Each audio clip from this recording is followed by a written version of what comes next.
नमस्कार दोस्तों, home science kitchen में आपका स्वागत करती हूँ। आज आपके लिए ये एलटी ग्रेड का जो सिलेबस है उसमें भी है आपका, और इसके साथ साथ टीजीटी पीजीटी नेट में भी है, और इसके साथ क्लास 10th का ये सिलेबस में भी है।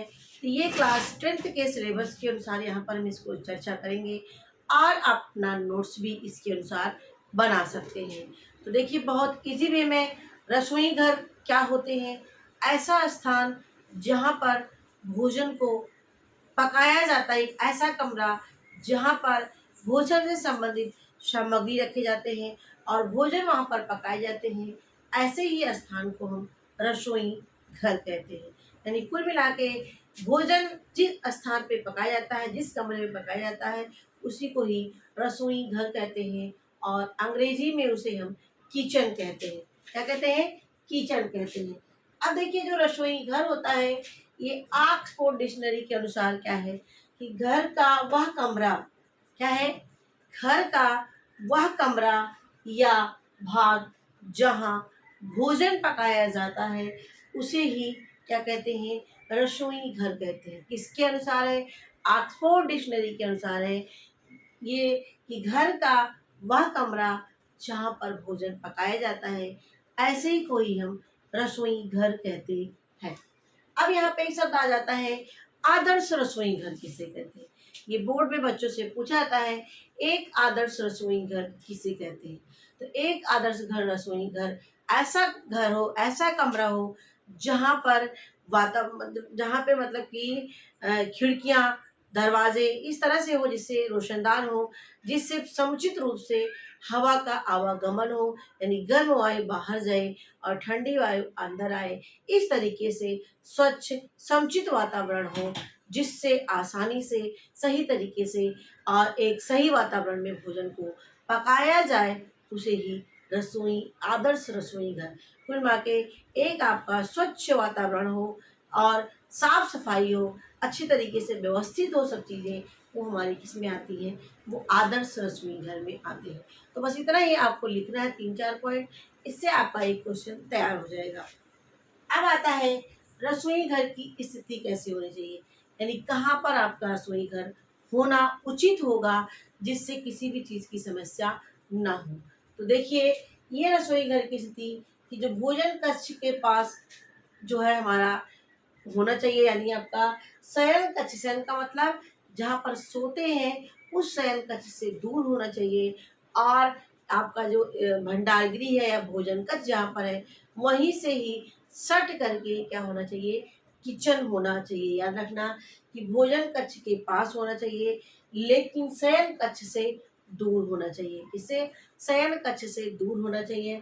भंडार गृह के निकट, भंडार गृह का मतलब जहाँ पे हम खाद्य सामग्री को रखते हैं, उसके निकट होना चाहिए। कभी कभी क्या होता है, उसी किचन में ही क्या बना लेते हैं, उसी किचन में स्टोरेज बना लेते हैं, जिससे जाने में कहीं समस्या ना हो कि बगल कमरे में जाना हो सामान लाने।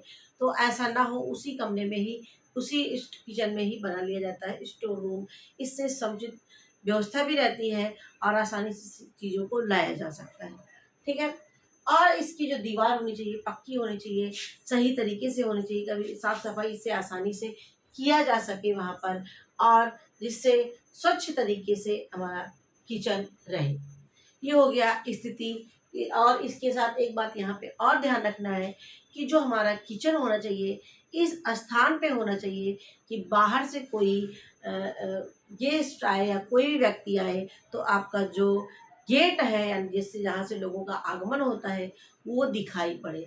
इससे क्या होगा कि मोस्टली जो समय होता है गृहिणी का, कहाँ पे होता है? किचन में होता है। तो ये किचन में से जिससे वो आसानी से देख सकती है कि कौन आ रहा है, कौन जा रहा है, इसकी भी निगरानी वो कर सकती हैं। इसीलिए ऐसे स्थान पर उस तरह से खिड़कियाँ होनी चाहिए जिससे सामने का गेट किचन से दिखाई पड़े, और जो किचन होना चाहिए इस तरह से इस जगह पर होना चाहिए जिससे जो है सूर्य की रोशनी का भी जो है हमारे किचन में होना ज़रूरी होता है, जिससे कि जो बैक्टीरिया हो, मक्खी मच्छर हो, उनको भी इससे दूर किया जा सकता है, और इससे अच्छी सी जो है वातावरण भी बना रहता है। तो ये हो गया आपका रसोई घर की स्थिति। रसोई घर का क्या महत्व है, हम रसोई घर क्यों बनाते हैं, इससे क्या लाभ होता है? तो देखिए, रसोई घर में हम भोजन पकाने के लिए करते हैं और इसमें सारी चीज़ों को, खाद्य सामग्री चीज़ों को रखते हैं। स्वच्छ वातावरण बना रहता है, हर कमरे से अलग होता है, जिससे सारी व्यवस्था उसी किचन में हो सके और अदर कमरे उससे डिस्टर्ब ना हो। तो ये सब चीज़ें हैं, इससे हमारा जो चीज़ें होती हैं व्यवस्थित तरीके से बनी रहती हैं। अब यहाँ पे आता है रसोई घर की व्यवस्था के प्रमुख केंद्र, यानी ये क्वेश्चन भी एग्जाम में आता है कि व्यवस्था के केंद्र कौन कौन से होते हैं। ये कंपटीशन में भी आता है और हाई स्कूल के एग्जाम में भी आता है। तो ये आपको याद रखना है कि रसोई घर की व्यवस्था के केंद्र यानी किस किस चीज़ मेन पॉइंट को हम बनाते हैं, रखते हैं, जहाँ पर जो चीज़ें, वही हमारा क्या होता है, केंद्र हो जाता है। तो पहला केंद्र क्या है? भोजन की तैयारी का केंद्र। भोजन की तैयारी यानी जहाँ पर हम गैस पर चढ़ाने से पहले जो हम तैयारी करते हैं, जैसे सब्जी काटना, चावल धुलना, चावल बीनना और इसके साथ साथ आटे गूँथना। तो ये सब चीज़ें आप खाना बनाने से पहले जो तैयारी कर लेते हैं, उसी को हम क्या बोलते हैं? भोजन की तैयारी का केंद्र। तो इसका भी प्लेस होता है उच्च स्थान पे करने से, जिससे हमारा पूरा फैलता नहीं है, एक ही स्थान पे सारी चीज़ें इकट्ठा हो जाती है और वहीं से हम उसको क्या करते हैं? फेंक देते हैं। तो ये चीज़ें होती है भोजन की तैयारी का केंद्र। दूसरा आता है भोजन के पकाने का केंद्र। देखिए, भोजन के पकाने का केंद्र भी एक व्यवस्था होती है, जैसे किचन में भी मैं आपको पढ़ाऊँगी। एल आकार का, यू आकार का, 1 दीवार वाला, 2 दीवार वाला और आपकी ज़मीन पे भी पकाते हैं। तो कई तरीके होते हैं, जो भोजन का पकाने का केंद्र ऐसे स्थान पे हो, जहाँ से आपको सारी चीज़ें आसानी से मिल सके। नहीं तो पता लगा आपने वहाँ पर सिंक नहीं है, अब जो सामग्री आपके भोजन में लगेगा वो आपको दूर जाके लाना पड़ रहा है। तो इससे क्या होगा? समय भी ज़्यादा लगेगा और श्रम भी ज़्यादा लगेगा। इसीलिए भोजन पकाने का ऐसा स्थान होना चाहिए, जहाँ पर सारी चीज़ें गृहिणी को आसानी से मिल सके और सही तरीके से कम समय में भोजन को पकाया जा सके। तो ये हो गया आपका भोजन के पकाने का केंद्र। तीसरा आता है भोजन के परोसने का। देखिए, उतना ही मायने रखता है भोजन परोसने का केंद्र। आप यदि आपका जगह आप खड़े-खड़े बना रहे हैं और आप भोजन परोसने का स्थान नहीं है, तो एक बार आप बैठेंगे सारे खाद्य सामग्री को लेकर के, फिर आप एक बार उठेंगे, फिर बैठेंगे, फिर उठेंगे, इस तरीके से व्यवस्था सही नहीं हो पाती है। तो इस तरीके से यदि आप खड़े-खड़े ही खाना बना रहे हैं, तो आपके खड़े होकर भोजन परोसने का स्थान भी होना चाहिए। इससे वहाँ पे आप खड़े होकर के भोजन को परोस करके आसानी से ले जा सकते हैं।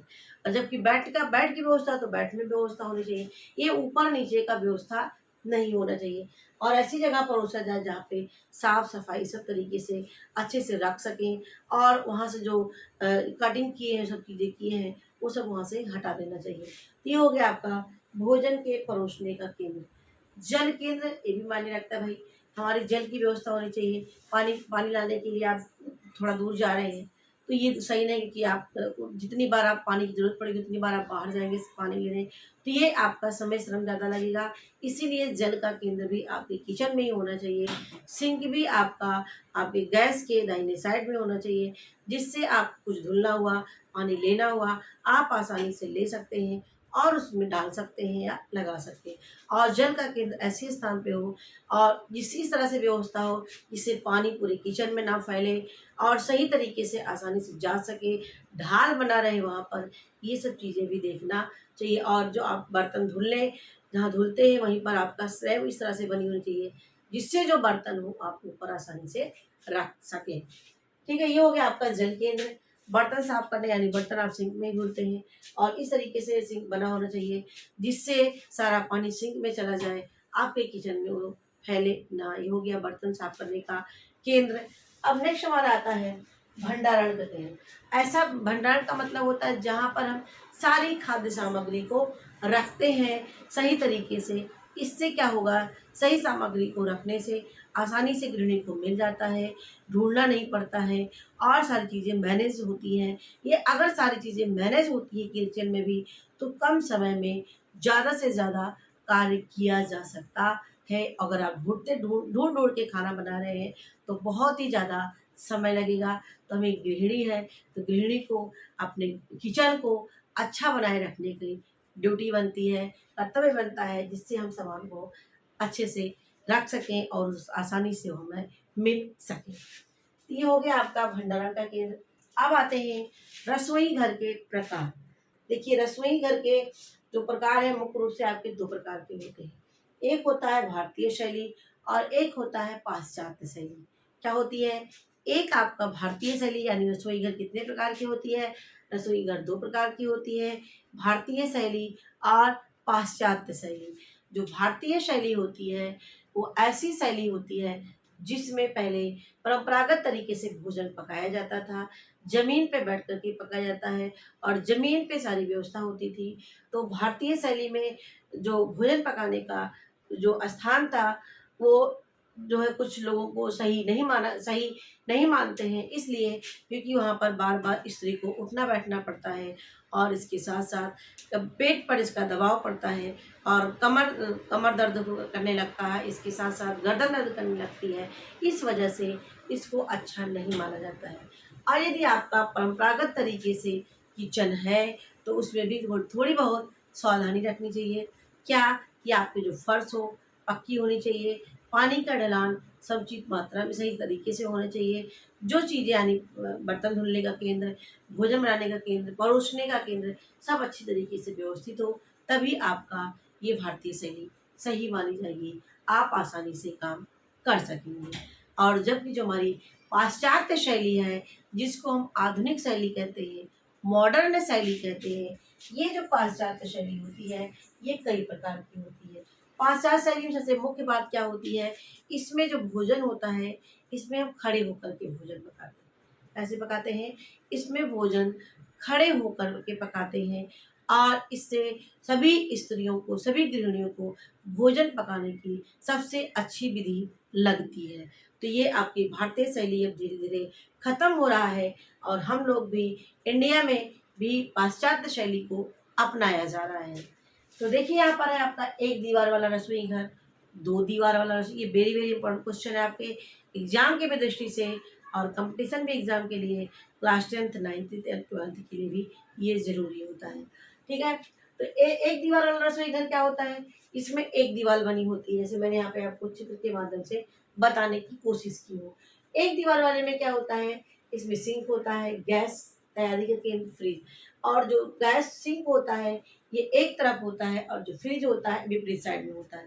यानी इस तरीके से एक ही दीवार में सारी चीज़ें मैनेज करनी होती है। ठीक है, तो ये एक दीवार वाला रसोई घर होता है जहाँ पर कमरे मतलब कमरे छोटे हो, स्थान कम हो, तो वहाँ पर एक ही दीवार का बनाया जाता है, उसी पे सब चीज़ें मैनेज की जाती हैं। और दूसरा होता है दो दीवार वाला रसोई घर।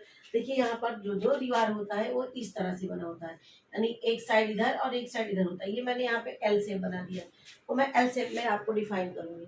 ठीक है, ये आपका क्या है? ये आपका यल शेप में जो दो दीवार वाला रसोई घर है ये आपका दो दीवार वाला रसोई घर है, यानी ये आमने सामने होती है। क्या होती है? ये आमने सामने होती है। यानी एक तरफ आपका सिंक और गैस होती है और दूसरी तरफ आपकी फ्रिज होती है, यानी ये अपोजिट साइड में रखी जाती है। दो दीवार का मतलब आमने सामने की दीवार होती है। ठीक है, तो ये इसमें दोनों जॉइंट आपस में नहीं होता है, इसी को इसको बोलते हैं दो दीवार वाला। ये आपस में जुड़े नहीं होते। एक तरफ इसका सिंक और गैस होता है और दूसरी तरफ इसको अपोजिट साइड में फ्रिज रखा जाता है। ये आपका क्या होते हैं? दो दीवार वाली रसोई है। और जो यल शेप होता है ये काम करने के लिए अच्छा माना जाता है, समय श्रम की बचत भी होती है और ये आपका यल शेप में होता है।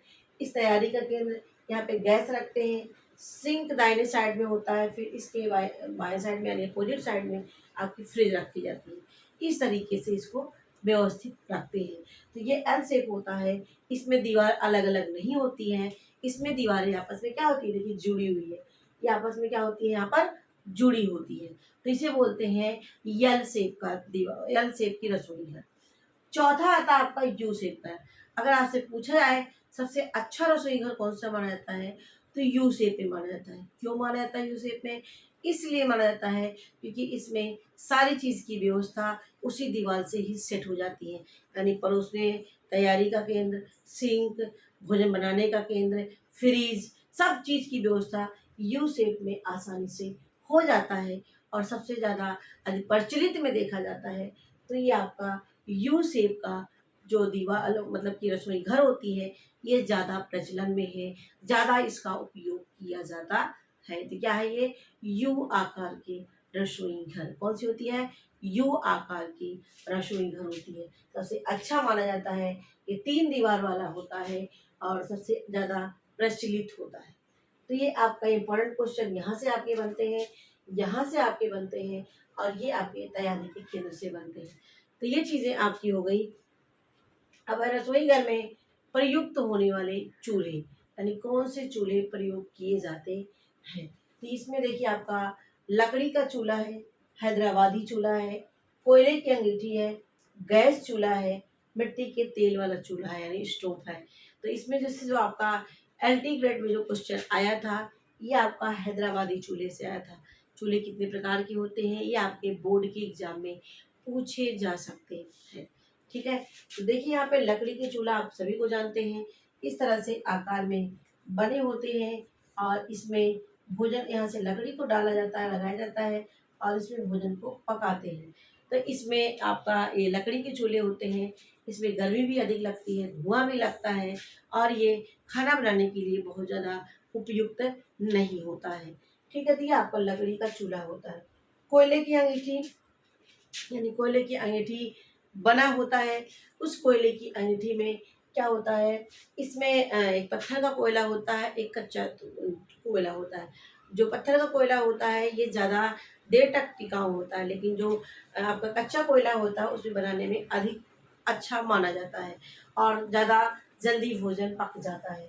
ये कोयले की अंगीठी यानी अंगीठी बना होता है, उस अंगीठी में कोयले को डालते हैं और उसमें जब आग पकड़ लेती है अच्छे से तो धीरे धीरे उसमें से गैस निकलती जाती है, आग निकलती है और ऊपर जो रखा हुआ बस भोजन होता है वो क्या होता है, वो पक जाता है। ये होता है कोयले की अंगीठी। अब आता है जो वेरी वेरी इंपॉर्टेंट क्वेश्चन आपका आता है हैदराबादी चूल्हा।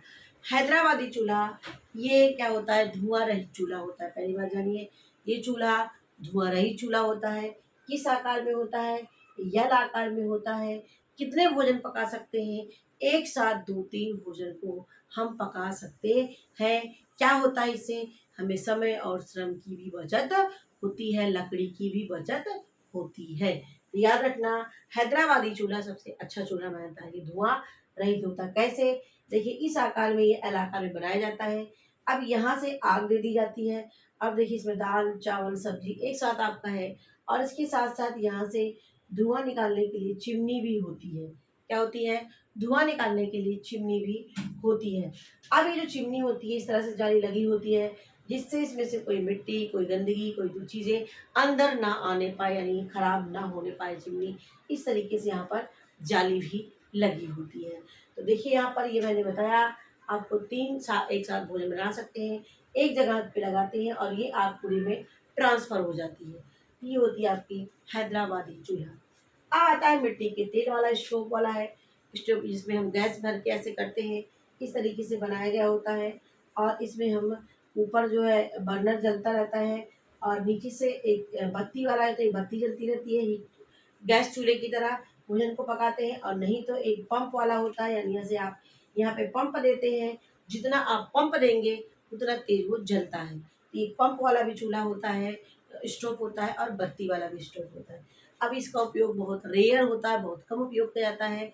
ज़्यादातर आपका या तो आपके हैदराबादी चूल्हे या आपका गैस चूल्हा यानी विद्युत चूल्हा का उपयोग, गैस चूल्हे, विद्युत चूल्हे, इंडक्शन इन सब का प्रयोग ज़्यादा किया जा रहा है। तो मैंने आपको बता दिया क्योंकि आपके सिलेबस में भी था कि चूल्हे कितने प्रकार के होते हैं।